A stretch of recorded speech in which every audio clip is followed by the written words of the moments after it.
Good morning, good morning. Welcome to the Voices of the Festival. I hope you're doing very well. And yeah, here we are. Another installment of a wonderful way of connecting with our artists and also connecting with all your people. There's Peter. He's ready to go. Let me invite him. Let's see.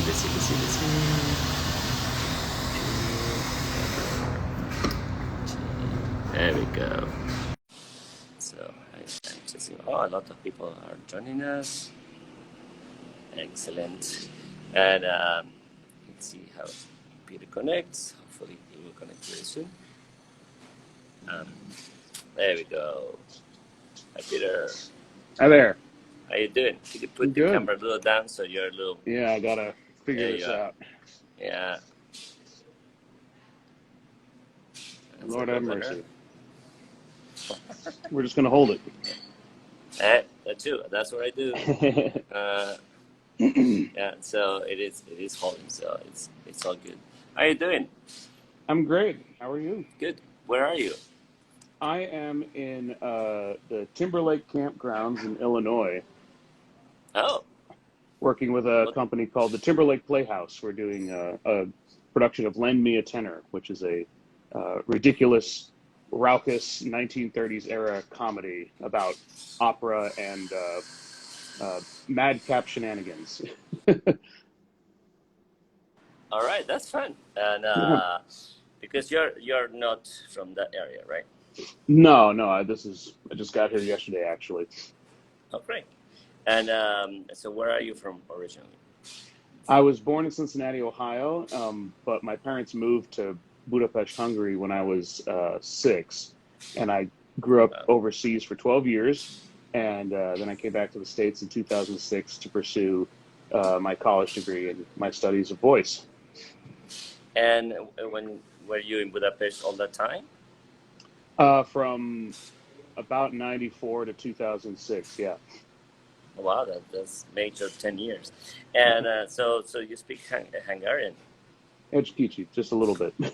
Wow, But I'm sure a lot. And the interesting thing with Hungarian is it's quite its own language, so it yeah, doesn't really you know mix with Czech or the other Slavic languages. So do you speak any of the other ones like Russian?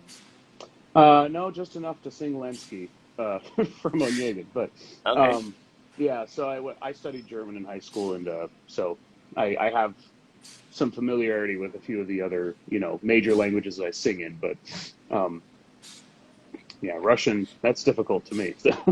But when you were in Hungary, you were in an American school or something. Yeah, an international school, English speaking school. All right, all right. And how was your because those are your forming years in a way. So how was Yeah, your experience in living in Hungary? it was the best. I mean, it's one of the most beautiful cities you'll ever see in the I world. know, I know. Um, in my opinion, the most beautiful in Europe, probably. Uh, and I got to, we would grow up and eat our lunches and stuff by the banks of the river and just wandering around these ancient castles and monuments and things. It was truly incredible. I miss Right. it every day, but this is where I am now. Talking about the old sadness. So this is the view of my Wow. from this room. And you can see the city of Morelia. So I'm here in Mexico another 17th century city. So but I was gladly surprised about Budapest because I only was there for Howard and I were there for like 2 or 3 days, but we were doing like a mid Europe capital tour. So we started in Yeah. Berlin, then we did Prague, Vienna, and Budapest. And I was mostly surprised at Budapest because, as you said, it's grand. It's really grand. It's beautiful. The architecture is newer than the other ones, but it's just so wonderful. So Yeah. it's like a Prague on with much grander scale. Yeah. Did you travel a lot in Europe when you were there? Yeah, we traveled around. We of course went to Vienna quite a bit. It's 2 hours away. uh, we went to the Czech Republic, and we actually went down to Istanbul for a family holiday one time. Got to stay around the corner from Hagia Sophia. So grew up kind of Ah, running nice. all over the place. And back then I was doing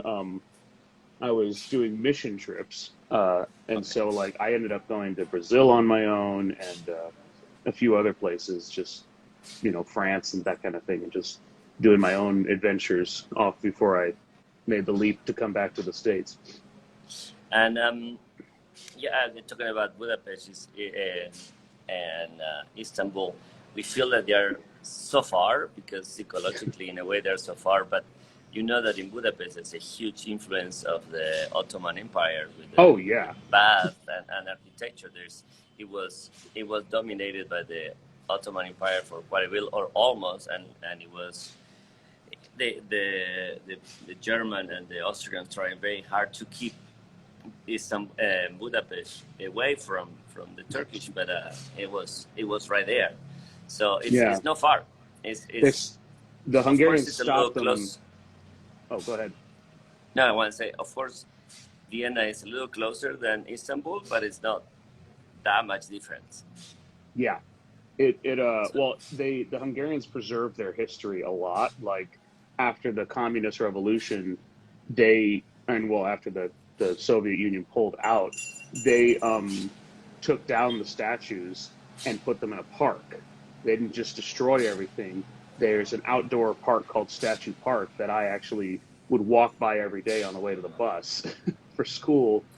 And then the Matthias Church up on the hill has the paintings that the Ottoman armies, like when they transformed it into a mosque, that there's like the those paintings on some of it still. And then they did some restoration to what the church used to be before the Ottoman invasion, and they keep some of that just to so everyone can see the historical like phases that the building has gone through. And it's really, I mean, it was fascinating as a kid. I've always loved history, so and it's important to remember. So right, and that's a great town to be if you like history, or better, maybe because of you were in that town, you were interested in the value of history probably, and yeah. the interest. So, and what?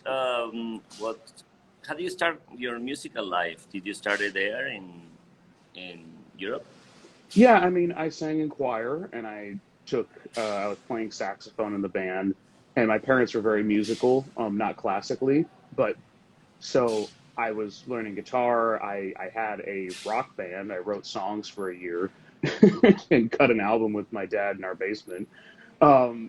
So just it was In all Budapest? in Budapest, yeah, in the basement of our house that we actually built. So it was just a lot of music was life in a large way before it became even remotely classical music. And then of course I that's right about my senior years when the Josh Groban craze happened, and it started kind of like bridging that gap for me between pop and rock and classical, that opera singing.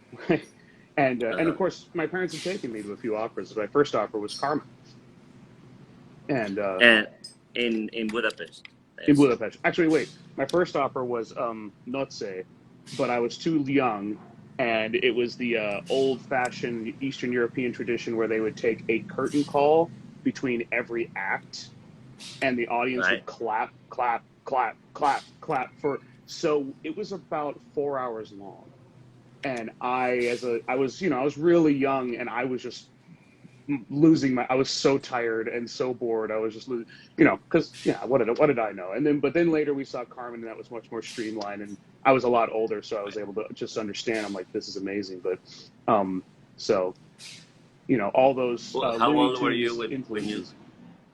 right? How old were you in when you saw Carmen? When I saw Carmen, I was like 15 or 16. Oh, okay, okay, much. Yeah, midway through high school, kind of a thing. Consider that the opera in Budapest is very important, and they have opera pretty much every day, right? Yeah, we went to the they have like a couple of places. We went to like to more like the convention center for that one, but it wasn't Okay, until like when I went to college and then I started taking voice, I came back and I was like, I grabbed my parents and made them go to the opera every night because I went back. I would go back over Christmas. So fly back to Hungary for Christmas, which is a wonderful way to spend the holidays, I must say. But right. they were having Puccini week, and they were literally doing a Puccini every night until Christmas when they would do La Boheme. And so we watched Madame Butterfly, Tosca, and Boheme in the 1 week. So it was I kind of put them through and we also saw Onegin there as well. So and up in the what I call the proletariat seating, the cheap seating up high in Right. the balcony, a couple dollars. So we Right. just seeing at Great. the Grand Hungarian Opera House, Opera Színház. Right. It's a I don't know. At least I don't think I saw that inside. But they have two opera houses, or I'm confusing it with right? Because there's the one right by the river, right? The big one. Well, Or the oh, big that's one is downtown on Ondrashi, so it's near Hero Square. Well, not near, okay. but on the way to. And then the other one, I don't remember where we were. As far as I remember, it was like a convention center of some sort. Okay. Okay. But it's in the Okay. mists of time. So, And what had you decided to actually pursue music as your major? I didn't really know what I was getting into. I wanted to study voice because I had been developing that. I did musicals the last couple years at school, and was understanding that I had ability, and because I grew up, my family was so musical. I grew up under the impression that everyone sang. I was like, well, who doesn't sing? Like singing is just something you do. And making music is just part of a family.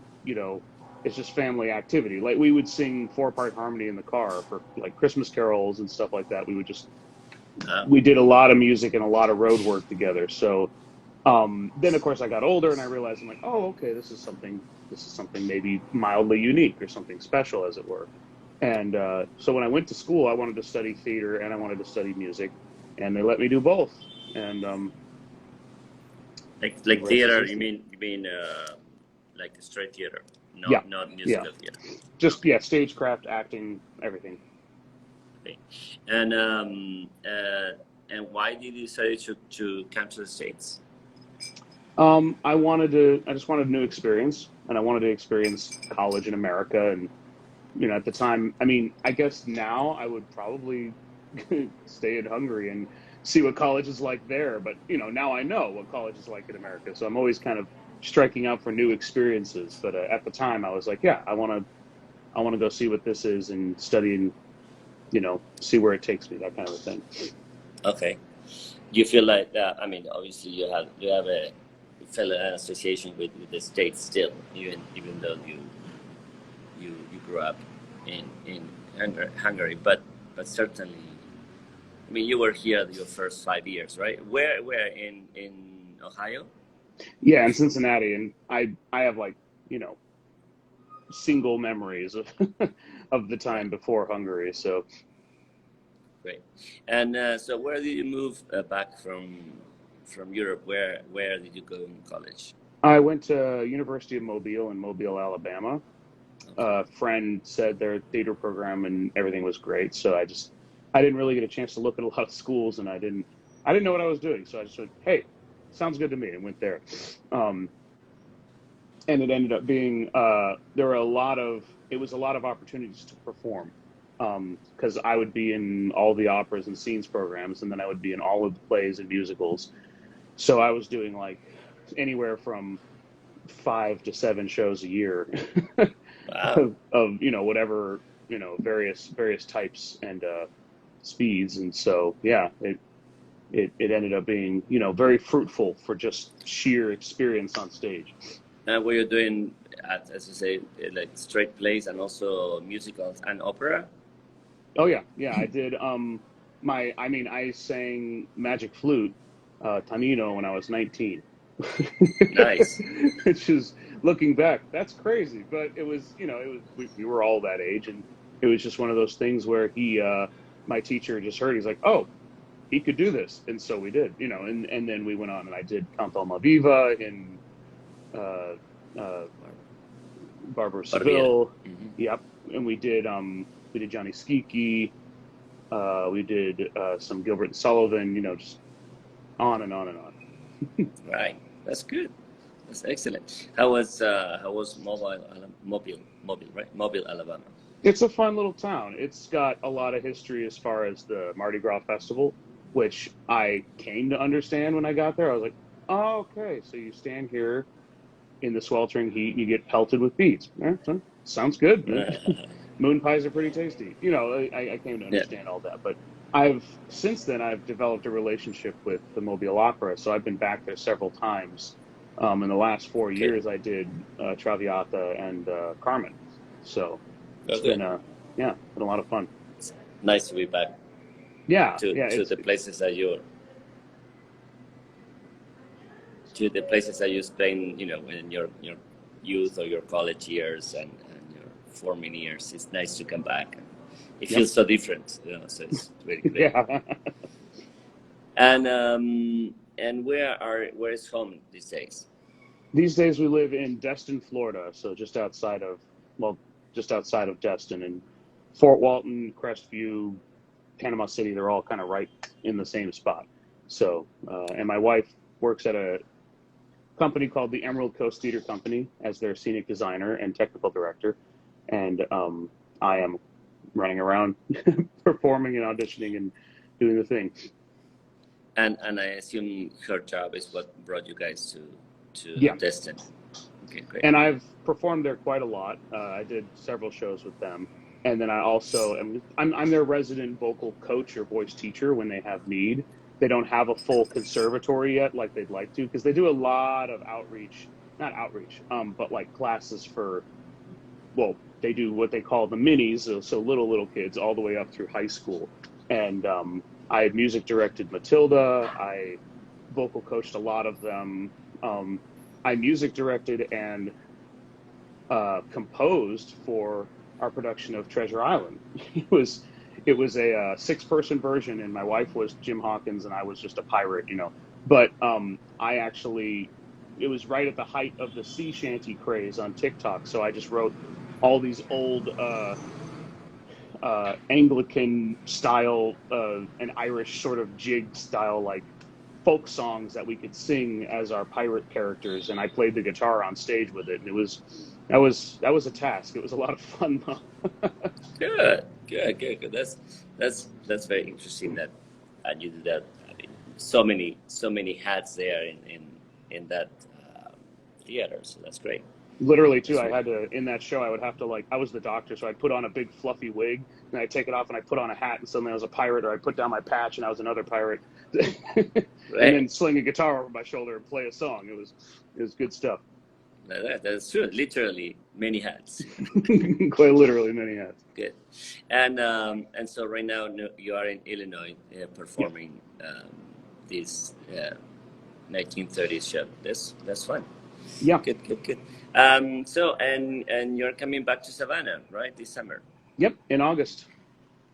By the way, Kiani is with us. So Kiani and you guys are going to do a show together, and we'll talk about Mario Lanza soon. Before that, tell us your history with Savannah. When did you first come to the festival? In 2017. Well, I guess actually my history, my origin story starts with Chad Sonka, because we did Central City Young Artist Program together in 2016, and it was one of those where we were a few of the more, more adult members of the young artist group, and so we would come down from the dormitory with all the madness and the running around, and we would just have a glass of wine and chat about Frasier for an hour. And we formed a really special friendship, and of course, talking about music and everything else. And then I heard about Savannah Voice Festival through several colleagues over the next year. And um, so I applied, and Chad, and I was doing I was doing Opera North. I was doing all this bunch of stuff throughout the summer leading up to Savannah. And between Chad's vote of confidence and Maria's willingness to see what happens, they brought me in for the last week to just sing on all the concerts and do all the stuff. And I got to sing in Opera Idol. And then Chad and I actually ended up splitting the victory there as winners of Opera Idol in 2017. And then I've been y'all have brought me back at least 4 to 5 times a year ever since then, and it's been wonderful. Yeah. You are one of our favorites, and you've been with us many times. So we're lucky to have you. I'm lucky to be there. And and how was your first experience with Savannah, with the city and the culture? And I mean, Savannah's gorgeous. Coming from Budapest and now to Savannah. For me, Savannah feels the most like a European city that I've been to in the South. Right. With the squares and the statues and the ability to walk, and there's a little bit of public transit and that kind of thing. But it's a walking town. It's so much old school history. And there's the life of the arts because of the school and because of just the arts life there. It really is, it smacks of, growing up in Europe. And so I truly love it when I'm there. It feels like home in a way. Much warmer and more sunny home, but it's still right. Yeah, it's probably I only been in Budapest in the summer and it was warm, but it's not like Savannah warm. Yeah, not like Savannah warm. That's great. And you're going to be doing 2 shows. You're going to be doing a couple of the roles in the double bill of Alice and Anna, including Mr. Davenport, and you're going to be doing also your own show, Mario Lanza. Do you have any experience with the Michael Chain double bill yet, or it will be your first introduction to the piece? We did a scenes program that was kind of like a spooky Halloween sort of thing one year, and I got to sing a little bit of Mr. Davenport's "When Ornaments Are Employed to Decorate a Profile," that kind of stuff. So I got to be perfunctory and fancy for a second. No, I'm looking through the music. I'm getting it ready, and it's going to be a lot of fun. I love singing new work, and I love singing American opera, and this is a nice chance to actually get to work with the composer. Do you do new works often? As much as I can, not as often as I'd like. It's it's something you kind of have to. It's sort. I mean, everything's a racket you have to break into. I don't mean that in a negative way. I just mean it in like, it's like, oh well, do you sing Verdi? Oh, okay, suddenly you're singing all Verdi, or do you sing this? Or suddenly you're singing all that, and it's kind of like if you can sort of make a mark with some American opera, like I have a friend who sings Glory Denied everywhere he goes, just about, because he got to know it. He's really good at it. They've heard from other people, and so then it just keeps going with more American opera and that kind of thing. So it's something I would love to continue to do more, because I like all of it. I love telling stories. And American opera is very raw and I think it's still finding its footing, even though we have, masterpieces like Carlisle Floyd's Susanna, and we have Dead Man Walking and all that kind of stuff. It's just, I still feel like in a lot of ways, in the grand scope of American opera in the country, it's discovering its voice, and I'd love to be a part of that. Well, I am now. Right. Yeah, it is true. And there's a huge creation, a huge wave of new American opera these years, and which is very exciting. And of course, some will become much more traditional repertoire eventually because they will love them, and we want to hear them one and again. In fact, you mentioned Glory of the Night, and that's one of the pieces that he's been doing very well for many Yeah. good reasons. Chipulo's music is so beautiful and dramatically so interesting, and it's a small cast, but it's very relevant in the topic. And I was happy to actually play the world premiere of that piece, Oh, and I was wow. amazed. And I was like, when I was working on it, I said, "Oh, this is good." And I didn't know Tom at all, and he's the nicest person ever. But when I was, I mean, just, oh my God, this is, it's good in every aspect. It's dramatically fantastic, musically great, vocally so good. It has so many opportunities, and certainly Michael music is also very versatile and very imaginative and creative. And we are It's very gorgeous. fortunate to have him as our composer in resident, and to create these two operas that are themed in Savannah. So we're putting Savannah out there in the world, and with pieces are really relevant, not just to Savannah, but to everyone, with the theme of not really slavery, but almost slavery, and the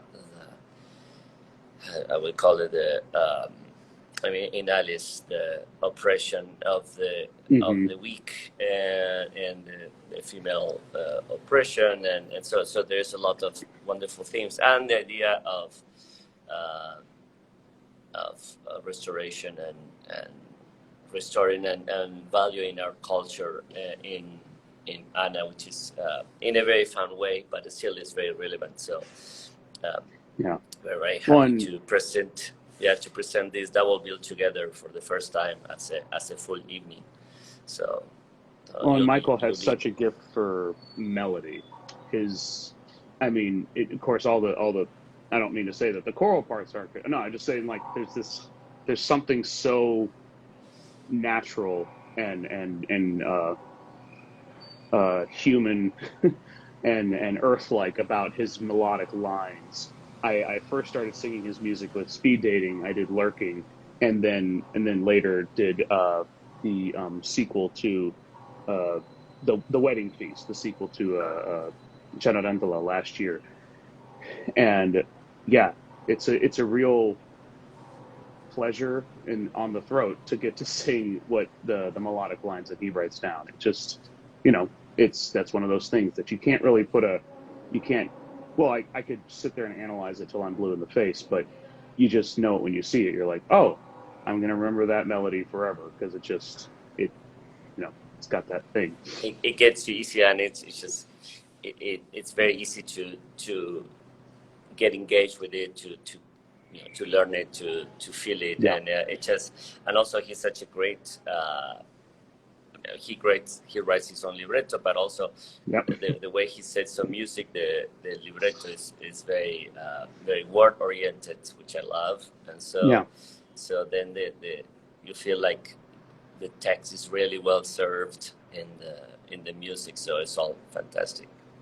Yeah. And also you're going to have your own evening, and you're sharing that with Kiani, and tell us what's that about. I've been working very closely with Opera Mississippi for a lot of years while I got my master's at the University of Southern Mississippi in Hattiesburg, and they got to know me well enough that one year for one of their cabaret series, I said, hey, let me put together a show for you. I'll write the dialogue, so you don't have to have someone standing over there talking, and I'll just do the whole thing myself. And that was the Frank Sinatra show, which I actually did at Savannah as well. And I just talked about his life and sang songs for 90 minutes and drank a lot of water afterwards. And so then it's been a few years since I wrote another show for them, a Nat King Cole show. But then I have, of course, I didn't perform in that. I just wrote it. But then I decided, I was like, okay, I have this vision for a story, to tell the story of Mario Lanza and to sing his music. Because it's, I do a lot of theater and I do a lot of opera and I do a lot of pop. We all sing so much these days, and I've always sung kind of across the spectrum. And Mario Lanza was one of those. Uh, he was a miracle of crossing over into other genres and turning the whole country on to opera at his time. And so as I just decided to write the story of his life, and I would be the voice and there would be a narrator, because it was just a little too much to talk and sing Lanza for 90 minutes. That 90 would hours have would been a say, long show. Yeah. but it's an experience. Everyone has to sit. It's very grueling, but I demand attention. No. So, but it was one of those things where I got to know, I never knew my grandfather, but I knew my wife's grandfather, and so he was kind of the only grandfather I ever had. And he served in World War II, and he loved his music and he loved his Lanza records. And so I kind of started writing about him and just about the men and women of that time, and what Lanza meant to them, and how they were contemporaries. The mindset, the person who Lanza was is closer to who my grandfather was than to me. You know what I mean? So the story opens in a woman's attic, and she's coming in to clean up. She's like cleaning the attic. She's walking around, putting stuff in boxes, talking about how, the attic is the place where we keep the stuff that we cannot bear to let go of, but we can't have in the forefront of our minds.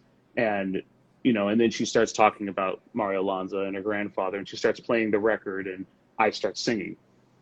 And it was a very rewarding and special experience for me, because it just, I don't know, it was about people, and it was about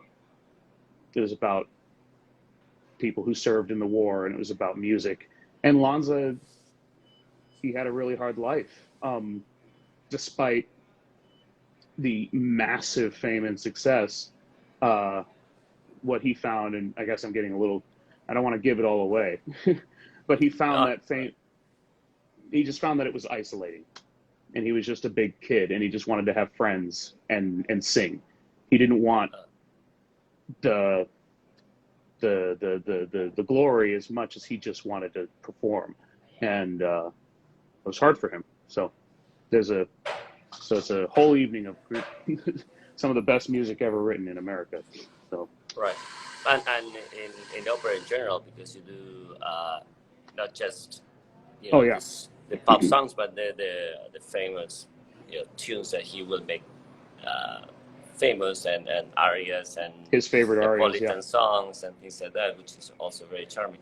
And I love of this piece that is your idea of tearing. Thank you. Okay. Your idea uh, of creating the show from the point of view of the grandfather of the narrator, because it becomes very personal, very very human. It's not just about a showman, but the man behind the show. Yeah.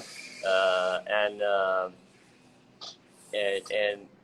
in a way, it's all about that other person, which is very interesting. So you talk about Lanza, but we really connect with the grandfather of the narrator, which is really nice and touching. How did you come up with that idea? I mean, you mentioned about your wife's grandfather, but it's just well, I mean, I've always been writing.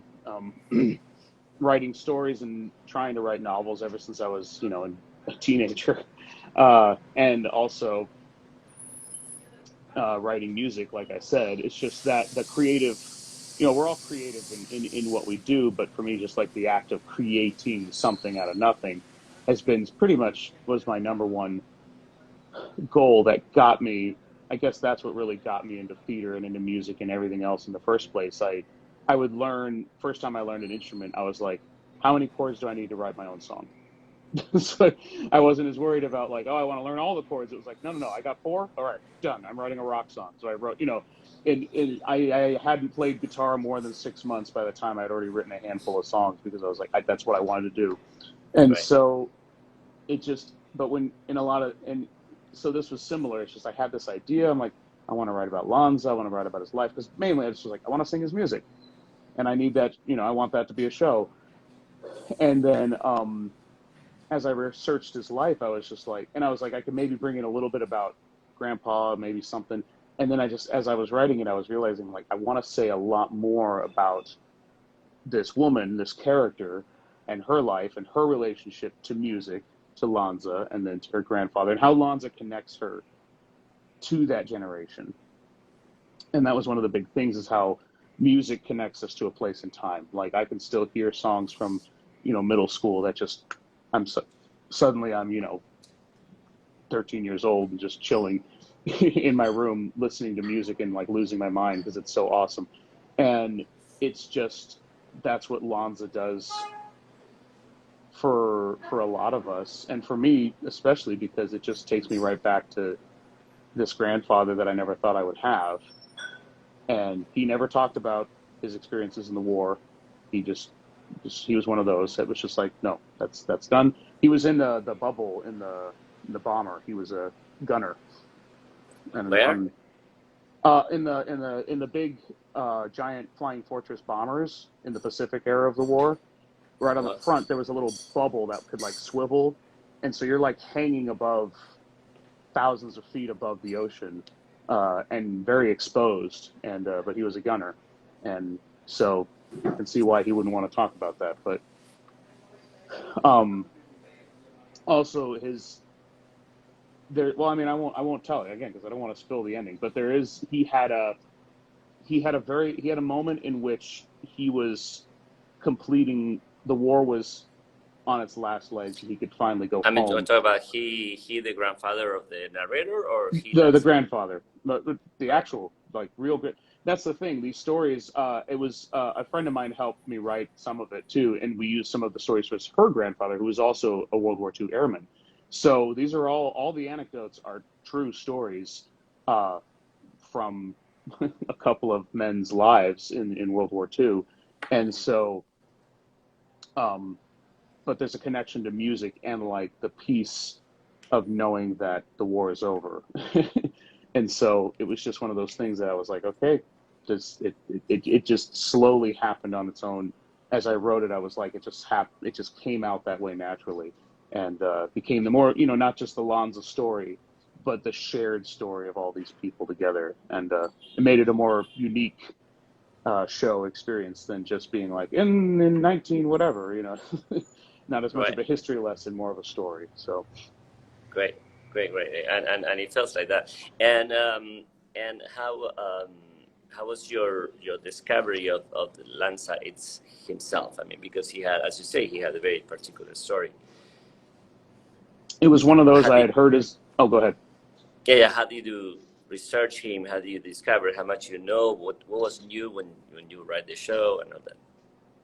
I was learned about him in college from my teacher, of course, and it was one of those just like, oh, cool, he's another great singer. I should go research. And then of course I start digging and digging and digging, and you just keep finding, the hundreds of songs he recorded. And his Vesti la Duba is one of the most, intense. And it's right there with the Delmonico. I would put it. Mario Delmonico, another amazing singer, but Right. just both he and Mario shared this violent intensity to their performances of that kind of rep where it's the character going mad or the sorrow or the true just insane drama of opera. And that's the thing with Lanza. He said in his own words, and he when you hear him sing, it's true. He sang every single song as if it was the last song he was going to sing in his life.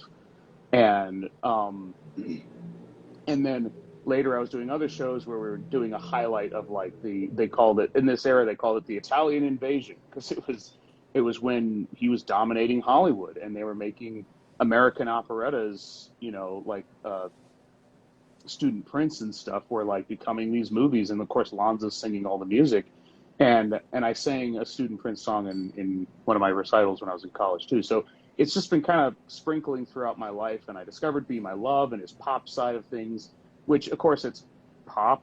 He's still singing with every bit of his full voice. It's just there were these beautiful, some glorious like Americana style, like they feel like the Great American Songbook, but they're sung by this opera singer, and and that was what I had discovered. And then of course once I started doing the show, I went even further, more deep dives, reading books about his life, and watching documentaries about him as well, and just getting all the information about his life, but really trying to glean, like you said, who is the person, and how does that person connect to the story I'm trying to tell? How does that person connect to the music? How does that person connect to the grandfathers, Yeah. who I'm talking about? And then how does that connect to our female narrator, our woman narrator because it's really, she's the one telling the story. Right. And how do you connect? Do you, Peter, connect with the music that you're singing, Mario's music? Yeah.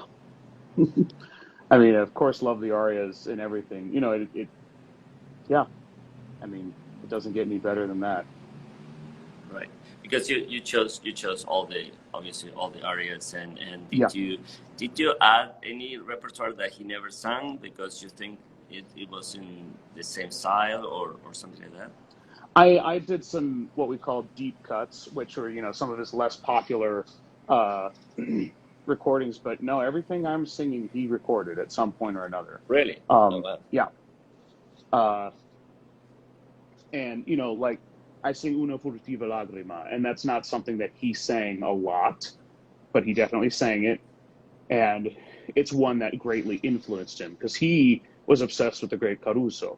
He apparently the anecdote, all his stories about him are kind of anecdotal. We can't really be sure if they're all true because everything is very just like, he did this, and it's almost Right. like, and then he turned, he touched it and electricity shot through the house. It's that kind of almost like legends, the way people tell it. But Right. but he wore out his Caruso aria record, and he apparently would one night listen to Vesti la Juba more than 20 times in a row as a little boy. Like he just sat there, played it again, played it again, played it again, played it again. He was just obsessed, and he called that his lucky aria. Yeah. So and what are the areas that you will include in the program? And you said Vesti la Giubba and Una And Una furtiva furtiva lagrima. lagrima. What else? I do La Donna Mobile because he sang that a lot on concerts, and also it fits dramatically with what happens in the show. And then I sang Questa Quella, another aria from Rigoletto. And then the rest is a lot of Neapolitan songs, Cuore Ingrato, which is just this gorgeous, sad song, Torna Suriento, which is this beautiful, all the Neapolitan songs are hauntingly gorgeous, but it's Right. Torna Suriento is Return to Sorrento, which is he recorded for his father. It was his father's favorite. So I included that early on in the program. But I also do a little bit of the English translation because he would often do them in English and Italian and sometimes in Spanish because he was recording, being a pop star. They were like, no, we want an English version. We wanted this version. We wanted that version, and so he would just make them all.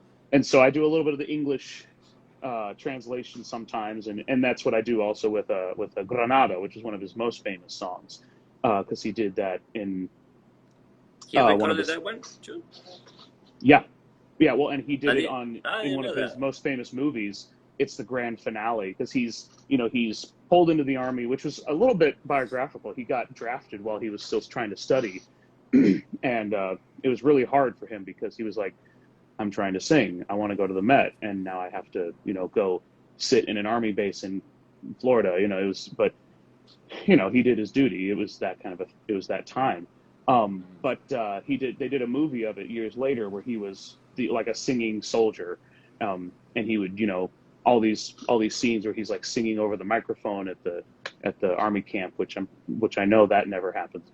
But at the end, there's a big concert, and his love is in the audience, and everyone's on pins and needles, and he starts singing Granada, just tears it to pieces. It's amazing. But, And I wonder why Granada, because it's such a, I mean, it's a piece that talks about a city in Spain by a Mexican composer that probably never been there. But now we have an American singer that has an Italian heritage singing to an American audience. So what is the connection? Or it's just because it's such a great piece? I think it was the chosen finale for that movie. I'm pretty sure that was kind of the major. I didn't find any specific connection to Lanza himself, except that it's a magnificent song, and he could sing it. So right. So and you're including that in the program also. Yeah. Great. So you have a lot of showcase, and I can see why you don't want to talk too much in the middle of the. It's not possible. Enormous amount of singing. It's a long night. Right, a lot of great singing, and so we look forward to it. All right, so before we wrap up, so you are, what are you doing between now and Savannah? So you're finishing with this 1930s piece, and tell us again what are you doing right now? It's called Lend Me a Tenor. It's a play, actually, and I do a little bit of singing, just like it's just like in the context, but it's not like any full arias or anything like that. But the idea is it's a small opera company in Cleveland in the 1930s, and the great Tito Morelli, or basically the great Caruso, is coming in to sing Pagliacci. And of course, he shows up and he's having this huge fight with his wife when he walks in, and she decides to leave him.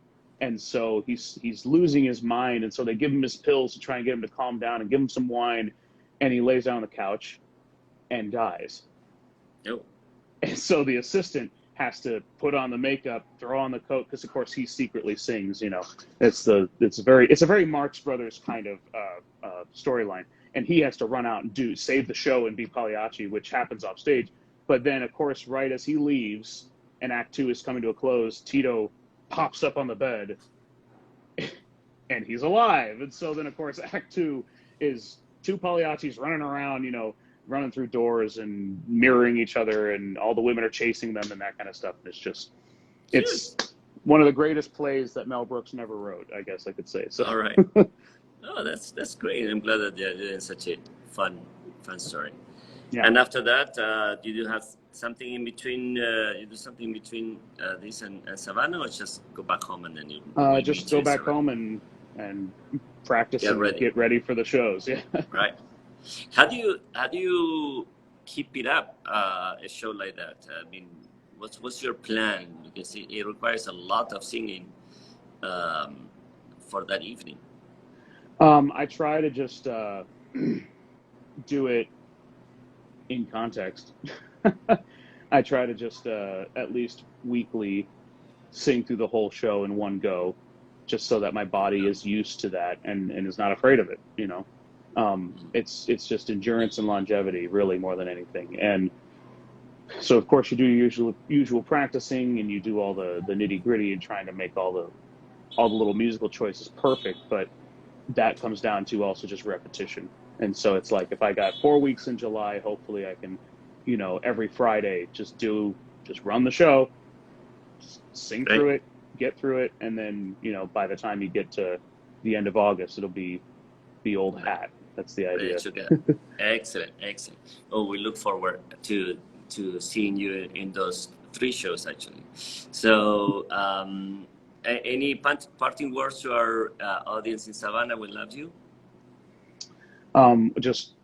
We love you all, and miss you all. I'll see you soon. And to Wes Krulik especially, I love you very much. And